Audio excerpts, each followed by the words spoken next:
பாவம் அண்ணா சொன்னிருந்தார் அவர் கையில் ஆகுறது இல்லைன்ட்டு. அவர் சொன்ன உடனே நான் பேசியிருக்கிறேன், நான் பேசி என்ன பண்ணேன்னா, பேச்சுனா ஏதோ ஒரு ப்ராப்ளம் சால்வ் ஆகும். யாரும் பண்றது இல்லை சார். நாம் ஒரு ரோடுக்கு இறக்கிட்டு நம்ம சக்தி என்ன பிசிக்கல் மசல் போர் இல்ல, கேஜிஎஃப் தங்கவேல் இருக்கிறவங்க சக்தி எப்படி இருக்குன்னு காட்டினாதான் நம்ம வேலையை வர்றதுக்கு ரெடியா இருக்கும். உங்க மோகன் கிருஷ்ணா எல்லாத்துக்குமே ரெடியா இருக்கிறான். நாங்க எல்லாம் சேர்ந்துட்டு இல்ல ஏதோ ஒரு டிசிஷன் எடுத்துட்டு ஒரு நாள் கேஜிஎஃப் பந்த் பண்றதோ இல்ல அங்கே போறதோ அங்க ஸ்ட்ரைக் வைக்கிறதோ நீங்க என்னன்னா பண்ணாலும் நாங்க ரெடியா இருக்கிறோம்.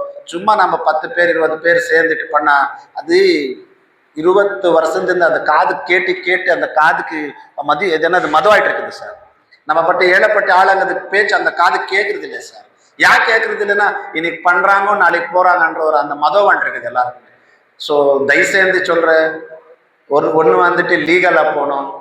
ரெண்டாவது வந்துட்டு டாக்டர் பாபா சாஹேப் அம்பேத்கர் கொடுத்திருக்க சட்டத்துல நாங்க எல்லாம் ஒட்டுமா போராட்டு ஒரு பெரிய ஒரு சக்தி என்னான்ட்டு காட்டினாதா நிறைய வெளி இருக்குது சார். எல்லாம் ஒன்னாவலாம் போலாம்.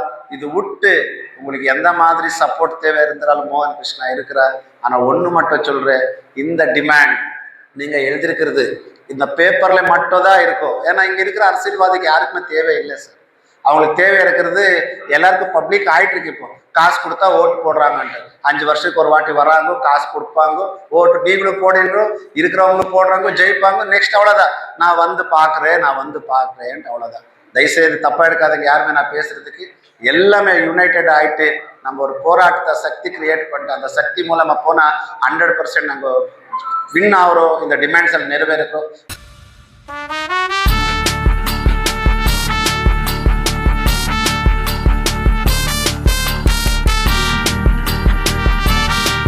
ಇವತ್ತು ನಮ್ಮ KGF ಬೆಮ್ಮೆಲ್ನ ಡೈಲಿ ನೌಕರರಾದಂಥವರು ಒಂದು ಸಭೆಯನ್ನು ಆಯೋಜನೆ ಮಾಡಿರ್ತಾರೆ. ಅದಕ್ಕೆ ನನ್ನೂ ಸಹ ಆಹ್ವಾನ ಮಾಡಿರ್ತಾರೆ. ಅದಕ್ಕೆ ನಾನು ಹೋದಾಗ ಅಲ್ಲಿ ಅವ್ರದ್ದೊಂದು ತುಂಬ ದುಃಖಕರವಾದಂಥ ಒಂದು ಸಂಗತಿಯನ್ನು ಅವರು ನನ್ನ ಹತ್ರ ಹಂಚ್ಕೊಂಡ್ರು. ಅವ್ರು ಹೇಳ್ತಾ ಇರೋದು ಏನಂತಂದರೆ, ಕರ್ನಾಟಕದಲ್ಲಿ ಹುಟ್ಟಿರ್ತಕ್ಕಂಥವ್ರು, ಅದರಲ್ಲೂ KGFನಲ್ಲಿ ಇರ್ತಕ್ಕಂಥವ್ರಿಗೆ ಒಂದು BMLನ ನೌಕರರಾಗಿ ಒಂದು ಇಂಟರ್ವ್ಯೂಗೆ ಹೋದರೆ ಅಲ್ಲಿ ಕರ್ನಾಟಕದವರು ಅಥವಾ ಕನ್ನಡ ಮಾತಾಡೋರು ಅಥವಾ KGFನವರು ಅಂತಂದರೆ ರಿಜೆಕ್ಟ್ ಮಾಡ್ತಾ ಇದ್ದಾರೆ. ದಯವಿಟ್ಟು ಇದ್ರ ಬಗ್ಗೆ ತಾವು ಏನಾದರೂ ಒಂದು ಪರಿಹಾರ ಕೊಡಬೇಕು. KGFಲ್ಲಿ ಹುಟ್ಟಿರೋ ಅಂಥವ್ರಿಗೆ ಕೆಲಸ ಕೊಡ್ತಾ ಇಲ್ಲ. ಕರ್ನಾಟಕ ತಾಯಿಯಲ್ಲಿ ಭುವನೇಶ್ವರಿ ತಾಯಿಯ ಒಂದು ಮಡಿಲಲ್ಲಿ ಹುಟ್ಟಿದಂಥವರಿಗೆ ಇವತ್ತು ನಮಗೆ ಕೆಲಸ ಕೊಡೋಕ್ಕೆ ನಿರಾಕರಣೆ ಮಾಡ್ತಾ ಇದ್ದಾರೆ. ಉತ್ತರ ಭಾರತದವ್ರು ಬಂದು ಇವತ್ತು ಇಲ್ಲಿ ನಿಲ್ಲಿಸಿ ಅವರಿಗೆ ಎಲ್ಲ ರೀತಿಯಾದಂಥ ಕೆಲಸಗಳನ್ನು ಕೊಡ್ತಾ ಇದ್ದಾರೆ, ನೇಮಕಾತಿಗಳಾಗ್ತೈತೆ, ಇದ್ರ ಬಗ್ಗೆ ತಾವು ಮಾತಾಡಿ ಅಂತಂದರು. ನಾನು ಕೈ ಎತ್ತಿ ನಮ್ಮ KGFನ ತಾಲೂಕಿನ ಕನ್ನಡ ಪರ ಸಂಘಟನೆಗಳು ಹಾಗೂ ನಮ್ಮ ಕೋಲಾರ ಜಿಲ್ಲೆಯ ಕನ್ನಡ ಪರ ಸಂಘಟನೆಗಳು, ಕರ್ನಾಟಕದ ಕನ್ನಡ ಪರ ಸಂಘಟನೆಗಳು ದಯಮಾಡಿ ಈ ಕುರಿತು ತಾವು ನೋಡಬೇಕು. ಇದನ್ನು ನೋಡಿ ತಾವು ಅಧ್ಯಯನ ಮಾಡಿ ಕರ್ನಾಟಕದಲ್ಲಿ ಹುಟ್ಟಂಥವ್ರಿಗೆ ಮೊದಲನೇ ಆದ್ಯತೆ ಕೊಡಬೇಕು. KGFಲ್ಲಿ ಇರ್ತಕ್ಕಂಥ ಒಂದು BMLನ ಸಂಸ್ಥೆ ಇಲ್ಲಿ ಹುಟ್ಟಿ ಬೆಳೆದಿರೋಂಥವ್ರಿಗೆ ಕೆಲಸ ಕೊಡಲ್ಲ, ಉತ್ತರ ಭಾರತದವ್ರು ಕೊಡ್ತಾರೆ, ಇದೆಲ್ಲೋ ಒಂದು ಖಂಡನೀಯ ಅಂತ ನಾನು ಅನಿಸ್ತೈತೆ. ದಯಮಾಡಿ ನನ್ನ ಕರ್ನಾಟಕ ಪರ ಸಂಘಟನೆಗಳು, ಕನ್ನಡ ಚಳವಳಿಗಾರರು, ಕನ್ನಡ ಮಿತ್ರರನ್ನು ನಾನು ಇಷ್ಟೇ ಬೇಡ್ಕೊಳ್ಳೋದು, ಇಲ್ಲಿ ಹುಟ್ಟಿರ್ತಕ್ಕಂಥವ್ರಿಗೆ KGF ನಾಡಲ್ಲಿ ಹುಟ್ಟಿರ್ತಕ್ಕಂಥವ್ರಿಗೆ ಕೆಲಸ ಕೊಡೋಕ್ಕೆ ನಿರಾಕರಣೆ ಮಾಡ್ತಿದ್ದಾರೆ BMLನ ಮ್ಯಾನೇಜ್ಮೆಂಟ್ ಅಂತಿದ್ದಾರೆ. ದಯಮಾಡಿ ನಾವೆಲ್ಲ ಸೇರಿ ನಿಮ್ಮ ಜೊತೆ ನಾವು ಇರ್ತೀರಿ, ನೀವೆಲ್ಲ ಮುಂದೆ ಬಂದು ಅವ್ರಿಗೆ ನ್ಯಾಯ ಕೊಡಿಸ್ಬೇಕಂತೇಳಿ ನಿಮ್ಮನ್ನು ಕೇಳ್ಕೊಳ್ತಾ ಇದ್ದೀನಿ. ಆ ಒಂದು ದಿನಗೂಲಿ ನೌಕರರ ಒಂದು ಸಮಸ್ಯೆಗಳನ್ನು ತಮ್ಮ ಕೈಯಿಂದಲೇ ಇದನ್ನು ನಿಭಾಯಿಸ್ಲಿಕ್ಕೆ ಸಾಧ್ಯ ಅಂತೇಳಿ KGFನ ಕನ್ನಡ ಪರ ಸಂಘಟನೆಗಳು, ಕೋಲಾರನ ಕನ್ನಡ ಪರ ಸಂಘಟನೆಗಳು, ರಾಜ್ಯದ ಕನ್ನಡ ಪರ ಸಂಘಟನೆಗಳು ಎಲ್ಲರಿಗೂ ನಾನು ವಿನಂತಿ ಮಾಡ್ತಾ ಇದ್ದೀನಿ, ಅವ್ರಿಗೆ ಒಂದು ನ್ಯಾಯ ಕೊಡಿಸುವಂಥ ಕೆಲಸನ ಮಾಡಿ ಅಂತ ನಾನು ಕೇಳ್ಕೊಳ್ತಾ ಇದ್ದೀನಿ. ವೇದಿಕೆ ಮೇಲೆ ಕೂತಿರ್ತಕ್ಕಂತಹ ನಮ್ಮ ನಿಮ್ಮೆಲ್ಲರ ನೆಚ್ಚಿನ ಖ್ಯಾತ ವಕೀಲರಾಗತಂತ ಬಾಳಣ್ಣನವರೇ, ಕಾಂಗ್ರೆಸ್ನ ಮುಖಂಡರಾದಂಥ ಪೆರುಮಾಳಣ್ಣನವರೇ, DMKನ ಹಿರಿಯ ಮುಖಂಡರು, ಕರ್ನಾಟಕದ ಹಿರಿಯ DMKನ ಪ್ರೆಸಿಡೆಂಟ್ ಆದಂಥ ಶಿವಣ್ಣನವರೇ, ನನ್ನ ಸಹೋದರರಾದಂಥ ಸುರೇಶ್ ಅಣ್ಣನವರೇ ಮತ್ತು ಇಲ್ಲಿರ್ತಕ್ಕಂಥ ಎಲ್ಲ ನನ್ನ RK ಫೌಂಡೇಶನ್ನ ಪದಾಧಿಕಾರಿಗಳೇ ಹಾಗೂ ಈ ಬೆಮ್ಮೆಲ್ನ ಭಾಗದ ಯೂನಿಯನ್ನ ಸದಸ್ಯರುಗಳೇ ಆಗಿರ್ತಕ್ಕಂಥ ಎಲ್ಲ ನನ್ನ ಕಾರ್ಮಿಕ ಬಂಧುಗಳೇ, இங்கே தங்கவேலை ஒன்றுதான் பார்த்துருக்கேன் சார். நான் TCL நம்ம அண்ணா தம்பிங்க அந்த போராட்டத்தில் உக்காடுறப்ப கூட நான் போனேன். ரொம்ப ஹை பீச்சுக்கு போயிடுச்சு அந்த போராட்டம்.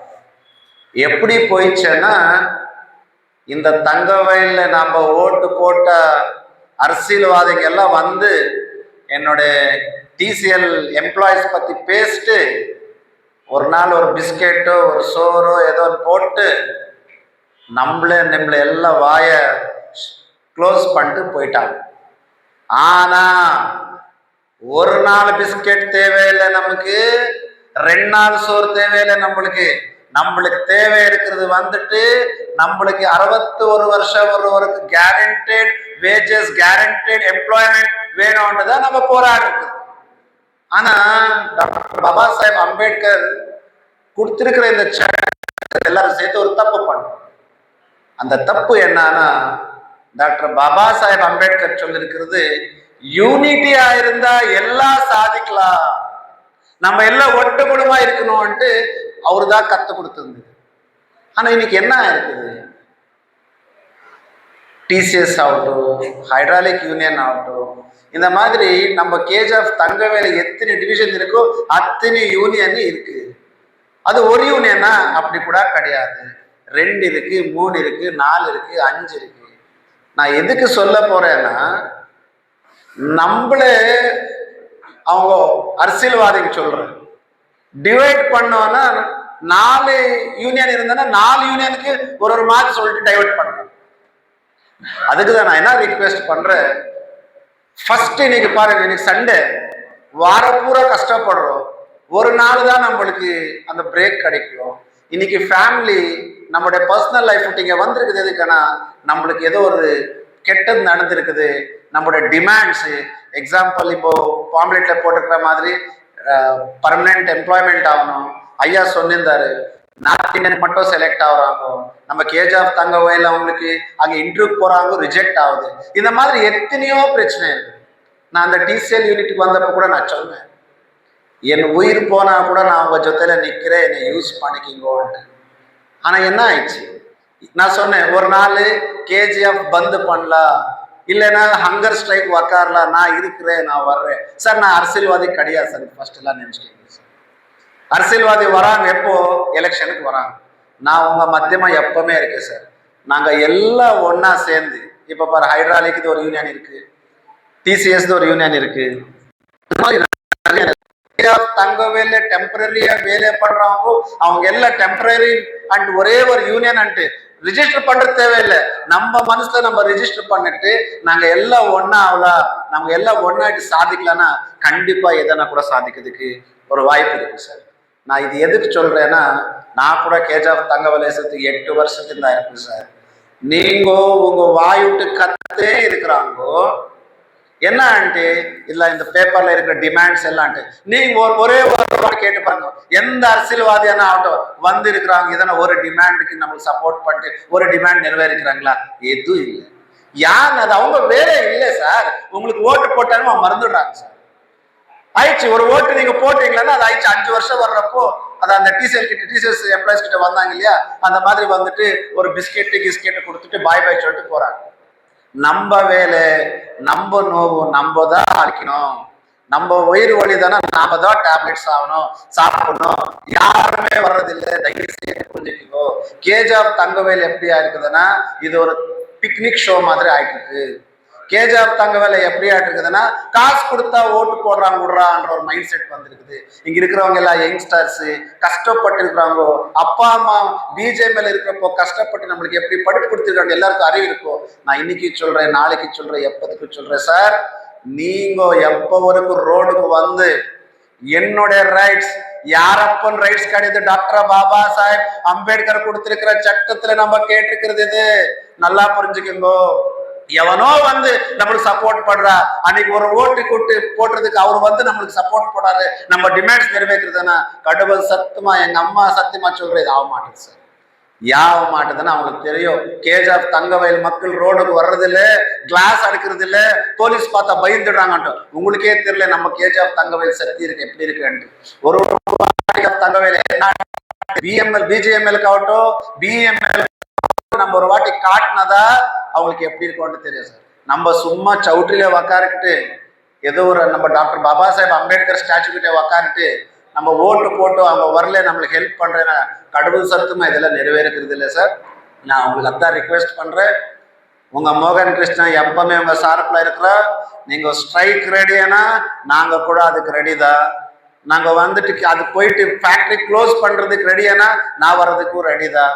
நாங்கள் எல்லா டாக்டர் பாபா சாஹேப் அம்பேத்கர் கொடுத்துருக்க சட்டத்தில் என்ன நம்மளுக்கு ஒரு கான்ஸ்டியூஷன் பவர்ஸ் கொடுத்துருக்குதோ அந்த கான்ஸ்டியூஷன்ஸ் பவரில் இந்த நம்ம இப்போ நம்ம காங்கிரஸ் கட்சிக்காரங்க போக சொல்கிறாரு அண்ணா கூட போகப்படாதுன்னா காந்தி தாத்தா என்ன சொல்லியிருக்காரு, எல்லாம் ஒட்டுமா போயிட்டு போராடலாம். ஸோ எல்லாம் ஒட்டுமா போகலாம். எதுவும் இல்லாத நாங்கள் அரசியல்வாதி வராங்கோ ஏதோ ஒன்று பண்ணுறானுங்கன்னு ஆகுறது இல்லை. தயவுசேர்ந்து இன்னைக்கு நீங்க இவ்வளவு டிமாண்ட்ஸ் வச்சிருக்கீங்களா, நான் கூட நம்ம எம்பி கிட்ட எவ்வளவு கிட்ட பேசிட்டேன் சார். அவர் சொல்றது ஒண்ணுதான், இத்த விட்டு எனக்கு தெரிஞ்சிருக்கிறது ஒரே ஒரு எம்பி. உங்க டிமாண்ட்ஸ் என்ன இருக்குது நான் அவருக்கு கூட சொல்றேன். ஆனா நான் இப்போ டிசிஎஸ் விஷயத்துக்கு கூட நிறைய வாட்டி சொல்லிட்டேன். அது என்ன சொல்றது, இட்ஸ் சம்திங் லைக் யூஸ் இல்லைன்னு நான் தோண்டிக்கிறேன் சார். ஸோ நம்ம பவர் காட்டணும். அது விட்டு இப்போ நம்ம பிஎம்எல்ஏ ரயில்வே கோச்சஸ் எவ்வளோ ஒரு ஆப்பர்ச்சுனிட்டி இருக்குது. நிறைய டேலண்டட் இருக்கிற யாரெல்லாம் இருக்கிறாங்கன்னா கேஜிஎஃப் தங்கவேல் தான். இப்போ நேற்று கூட ஒரு இன்டர்வியூ பார்த்தல ஒரு இன்டர்நேஷ்னல் நியூஸில். ஆக்சுவலி இந்தியா பார்த்தோன்னா 22% of the population, entire world population 22% இந்தியாவில் தான் இருக்கு. அந்த இந்தியாவில் கர்நாடகாவில் தங்கவேல் எதனா லேபர் சீப்பாக கிடைக்குது, நிறைய எம்ப்ளாய்மெண்ட் வேணும்னா அது தங்கவேல் தான். ஸோ நிறைய ஆப்பர்ச்சுனிட்டிஸ் இருக்குது அந்த பிஎம்எல் காரன் கூட இந்த ரயில்வே கோச்சஸ் டெவலப்மெண்ட் பண்ணிட்டு எம்ப்ளாய்மெண்ட் கொடுக்குறதுக்கு. இது எல்லாம் முடிவெடுக்கினாலே அரசியல்வாதிங்க தான். அவருக்கு அந்த கெப்பாசிட்டி இல்லை, இந்த வார்த்தை தான் சொல்லும். ஏன் அந்த கெப்பாசிட்டி இல்லைன்னா அவங்களுக்கு ஏழைப்பட்டவங்க நம்ம டிசிஎஸ் ஒர்க்கர்ஸ் அவங்க பசி எப்படி இருக்குதுன்ட்டு அவங்களுக்கு தெரியல, நம்மளுக்கு ப்ராப்ளம் என்ன இருக்குதுன்ட்டு தெரியல. ஸோ நீங்கள் எந்த முடிவு எடுத்தாலும், நீங்கள் எப்போ மோகன் கிருஷ்ணா கூப்பிட்டாலும் அது பந்துக்கன்னா ரெடி, ஸ்ட்ரைக் பண்ணுறதுக்கான ரெடி, ஹங்கர் ஸ்ட்ரைக் பண்ணுறதுக்கான ரெடி. அத்தை விட்டு இன்னும் எதனா பண்ணுறதுக்கு நல்ல விஷயத்துக்கு நான் எப்பவுமே இருப்பேன்ட்டு இங்கே கூப்பிட்டு உங்களெல்லாம் பேசுறதுக்கு ஆப்பர்ச்சுனிட்டி என்னோட கடமை, இது என்னுடைய ரெஸ்பான்சிபிலிட்டி இது. ஸோ உங்களுக்கு எல்லாம் நல்லதாகிறதுக்கு நான் எப்பவுமே ரெடியாக இருக்கேன். தேங்க்யூ. ஜெய்ஹிந்த், ஜெய்பீம்.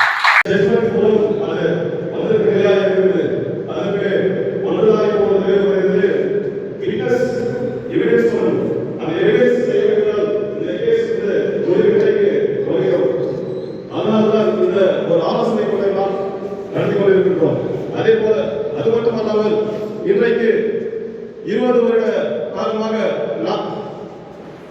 ஒரு செழிப்பான நிலையில் தி பாலிசிஸ் அண்ட் லாஸ் அப்படியே சொன்னால் உருக்கட்டாக மத்தியிலே அவருக்கு ஆசிரியர்கள் கொண்டிருக்கும். இதை முற்றிலும் தவறாக ஒரு நிலை இருக்கிறது. இதற்கு நாம் அனைவரும் இந்த நேரத்தில் ஒன்றுபட்டு இதற்கு என்ன வழி வேண்டும் என்று சொல்லி இந்த ஆலோசனையுடன் மிக சீக்கிரமாக நடைபெற்றிருக்கிறது. அதே போல நாம் 20 காலமாக சொல்லி முடிச்சிருவாரு. அதனால இந்த அழைப்பு கொடுத்து அவர் அழைப்பு வந்திருக்கும் அனைத்து தொழிலாளர் வர்க்கத்திற்கும் என்னுடைய சார்பாகவும் contract workers union contract workers சார்பாக நான் நன்றி தெரிவித்துக் கொள்கிறேன். இன்னும் சொல்லப்போனா நம்மளுக்கு இன்னைக்கு நமக்கு இந்திய அரசாங்கம் லேபர் கோட் இன்ட்ரோடியூஸ் பண்ணிக்கிறாங்க. அந்த கோடுடைய டீடைல் நம்ம மெஜாரிட்டி ஒர்க்கர்ஸுக்கு தெரியும். அது வந்துச்சுன்னா முழுமையா நம்முடைய தொழிலாளர்கள் முழுமையா அதில் சாட்டிஸ்ஃபை ஆகிறாங்க. தொழிலாளர்களுக்கு பாதுகாப்பு என்னென்ன தேவையோ அதெல்லாம் அதில் வழங்கப்படுகிறது. ஆனால் இன்னும் அரசாங்கம் அந்த நோட்டிஃபிகேஷன் ரிலீஸ் பண்ணல. கடந்த வாரம் கர்நாடகா அரசாங்கம் மட்டும் ஸ்டேட் கவர்மெண்ட்டுடைய வேஜஸ் அந்த ஸ்ட்ரக்சரை ரிலீஸ் பண்ணாங்க. நாம சென்ட்ரல் கவர்மெண்ட்டுடைய வேஜுக்காக காத்துக்கிறோம். அந்த நோட்டிஃபிகேஷன் வந்துச்சுன்னா அதனுடைய பெனிஃபிட் அது நமக்கு என்னெல்லாம் கிடைக்கணும்னு மெஜாரிட்டி ஒர்க்கர்ஸ்க்கு நமக்கு தெரியும். அதுவாக காத்துக்கிறோம். இன்னும் நம்முடைய வேஜஸ்